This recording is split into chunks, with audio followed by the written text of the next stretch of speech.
For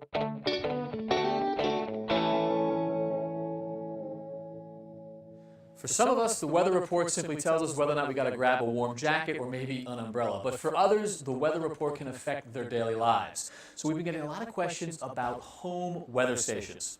Well, to help us figure out what to look for and how they work, we've come to the Weather Channel here in Atlanta to talk to meteorologist Jim Cantore. Jim, good to see you again. Hey, Kev, thanks for coming down to Atlanta. It's great to look at the toy you got here. Now, before you tell me about this, I've got everything I need on my phone with the weather these days, don't I? You trying to put me out of business early? No. I'm still a meteorologist by day, okay? But I mean, why do I need anything more than this? Well, because when you go out and you look at some of that data, you're looking at data that could be 15 miles away, 20 miles away from the location where you really need it. So where is the information coming from that gets sent to my phone? It comes from weather service offices, from airports, schools, storm spotters that actually have a station like this. Could be miles away. Miles away, exactly. That's the bottom line. I mean, it could be 50 miles from where you are, and the weather can vary big time. Temperature, pressure, rainfall. And you can interpret what's in between that. But to get specifics, you need one of these. You want something in your backyard because it could be sunny at the airport but raining 5 miles away. I mean, how many times have you looked down the street and you're like, it's pouring at that guy's house, and you're not getting a drop. Okay. And you pull out the hose and you got to water your lawn.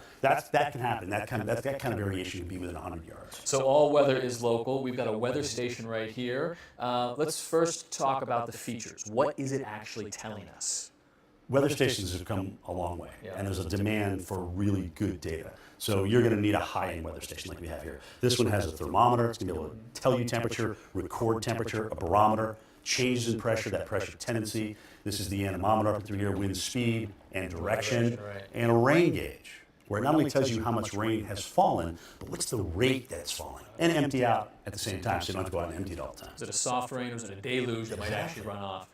You're saying this measures barometric pressure, high and low. How do those work? What's the difference? So you like to see tendencies, but high pressure, fair weather, sunshine, you're out on the lake or the ocean just enjoying the day. Low pressure, stormy weather. You can see these changes all the time on the barometer. And really, as a meteorologist, as a mariner especially, you're looking for these things. Yeah. And so this thing here, this is a solar panel. Is this completely wireless? Yes. No wires attached. All you do is make sure it's solid on the ground. Put this in a sunny spot in your yard, obviously, because you're going to need the solar energy to power and send this data off to your phone almost instantly. So put that where it's actually getting some sun to power this. The location of this in your yard is critical as well. Not just the solar panel, but the equipment as well. If you have this weather station blocked from, let's say, a particular wind direction, or if you have this under a tree canopy, you're going to just totally blow out your temperature and also your rainfall. It's not going to give you a true reading. So it really needs to be in an open field.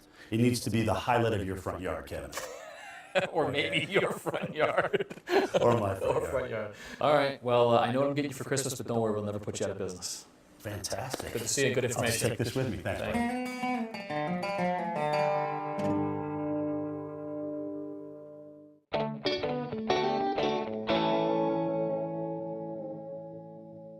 For some of us, the weather report simply tells us whether or not we got to grab a warm jacket or maybe an umbrella. But for others, the weather report can affect their daily lives. So we've been getting a lot of questions about home weather stations.